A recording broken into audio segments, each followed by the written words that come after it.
Hello friends, today we will learn about diarrhea in children. A very important topic, diarrhea in children. Now, what is diarrhea? If a child passes more than 3 watery stools, then we call it diarrhea. Okay, now we can classify diarrhea into two: acute diarrhea and persistent diarrhea. Okay, diarrhea can be acute or persistent. What is acute diarrhea? If the duration is less than 7 days, then it is acute diarrhea. And if the duration is more than 14 days, then it is persistent diarrhea. So acute less than 7 days and persistent more than 14 days. Now there is another entity called chronic diarrhea. What is chronic diarrhea? It is same as persistent diarrhea. That means the duration is more than 14 days. The duration is more than 14 days, but the cause is non-infectious. So if the duration of diarrhea is more than 14 days and the cause is a non-infectious cause, the diarrhea is due to some non-infectious etiology, then we will call it as chronic diarrhea. Otherwise, when the cause is infectious, bacterial or viral, if the duration is less than 7 days, it is called as acute diarrhea. More than 14 days, we call it persistent diarrhea. Clear? Now, what is the most common cause of acute diarrhea in children? Most common cause of acute diarrhea in children is rotavirus. So as we can see, the most common cause is rotavirus. Then there is no role of antibiotic unless it is proven as a bacterial diarrhea. Okay, so use of antibiotics does not come into regular diarrhea management. We have to use antibiotics when we have a proof of bacterial infection. Okay, now let's proceed further. What is the most common complication or sequelae of diarrhea? It is undoubtedly dehydration. Okay, so we have to manage dehydration in order to manage a case of diarrhea. The first and foremost thing we have to learn is how to hydrate or rehydrate the child. For that, we have to learn how to assess dehydration. So now we will learn assessment of dehydration. Okay, assessment of dehydration.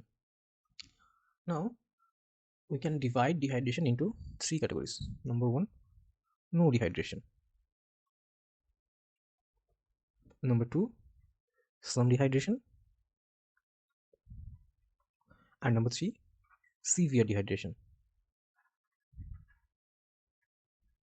Okay, no dehydration, some dehydration, and severe dehydration. In case of no dehydration, the baby will be alert. Okay, the baby will drink normally or spontaneously. Eyes will be normal. Okay, skin pinch again normal or return quickly. Okay, clear?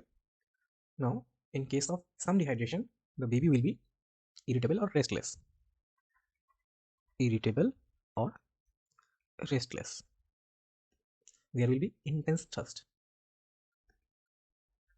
Okay, the baby will show intense thirst. The eyes will be shrunken. Okay, eyes will be shrunken and mucosa will be dry.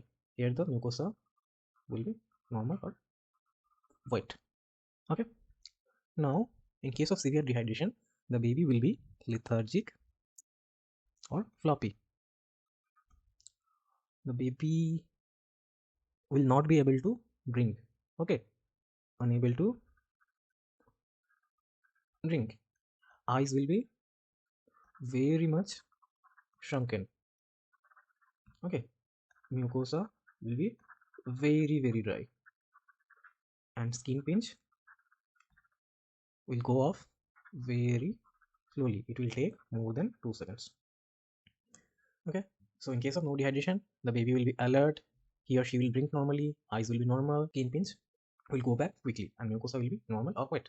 In case of some dehydration, the child will be irritable or restless, there will be intense thirst, eyes will be shrunken, mucosa will be dry, and skin pinch will go back slowly, but not as slow as severe dehydration. Okay, and in case of severe dehydration, the child will be lethargic or floppy, she or he will unable to drink, eyes will be very much shrunken, mucosa will be very dry, and skin pinch will go back after 2 seconds, or it will take a time of more than 2 seconds. Now, according to this classification, our management will differ.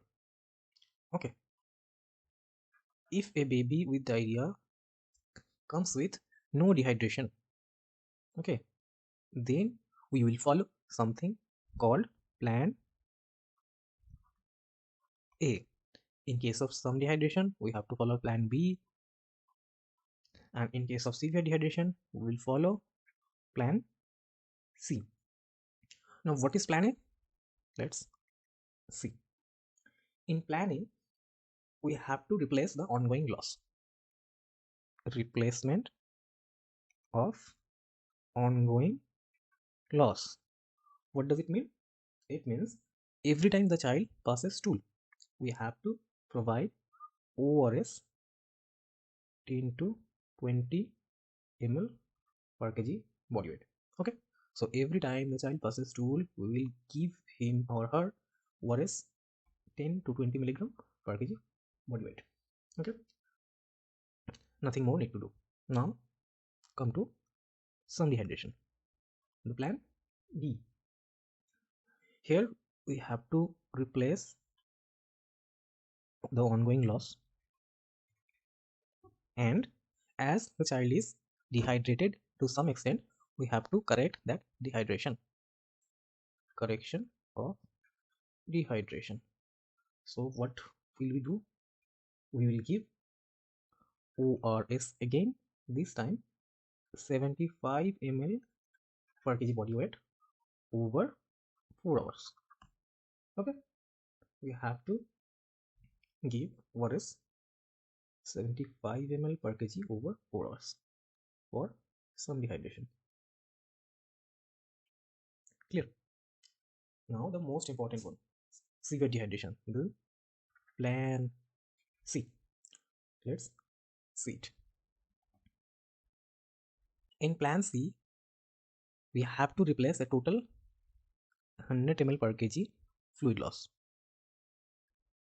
Okay, 100 ml per kg fluid loss we have to replace.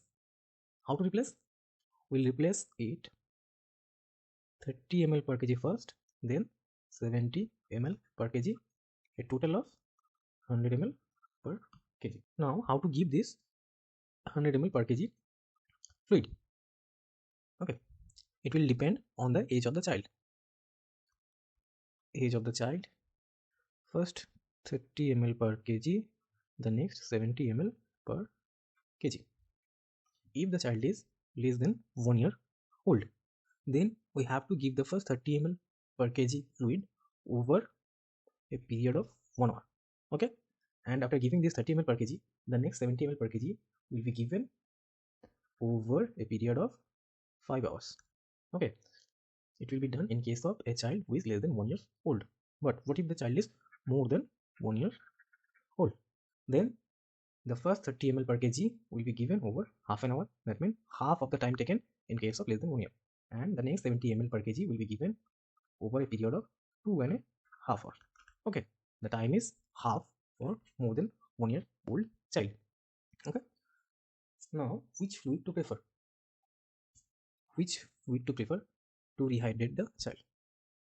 The first preference is RL linger lactate in 5% dextrose. Okay, if not available, then only Ringer lactate. If Ringer lactate is also not available, then we can give NS. So our first preference is Ringer lactate in 5% dextrose. If not available, then Ringer lactate. If Ringer lactate also not available, then we have to give normal saline or NS. After this fluid therapy, we have to give zinc. What is the role of zinc? It favors reepithelialization of gut, and also decreases the severity and duration of the illness. Okay. What is the dose of zinc? If the age of the child is less than 6 months, then we have to give 10 milligram per day for 14 days, and if the age of the child is more than 6 months, then we will give 20 milligram per day for 14 days. Okay, this is the zinc therapy. Now there is another entity called dysentery. Okay, dysentery. Now what is dysentery? If gross visible blood is found in the stool, then we call it dysentery. And another very important thing to remember, any child with gross blood in stool should be suspected for intussusception. Okay, any child with gross blood in the stool along with pain abdomen plus pain, okay, we have to suspect for intussusception. Important thing to remember. Now, what causes this dysentery? This dysentery is most commonly bacillary in origin, followed by amoebic. Okay, bacillary dysentery due to Shigella. Bacillary dysentery due to Shigella is much more important and common than amoebic dysentery. Now, what to do in case of bacillary dysentery? We have to give third gen cephalosporin. As an example, we can give injection ceftriaxone 5200 milligram per kg body weight per day IV in 2 divided doses. That means 12 hourly. Okay, so we can add antibiotic in case of dysentery. Otherwise, there is no role of antibiotic in diarrhea. As we already know, the most common cause is rotavirus. So what will antibiotic do in case of viral diarrhea? Okay, now another thing, if the cause of dysentery is amoebic, then we have to give metronidazole. Okay, metronidazole 10 milligram per kg thrice daily EDS for 3 to 5 days. Okay, in case of amoebic dysentery. So here we end with acute diarrhea and its management.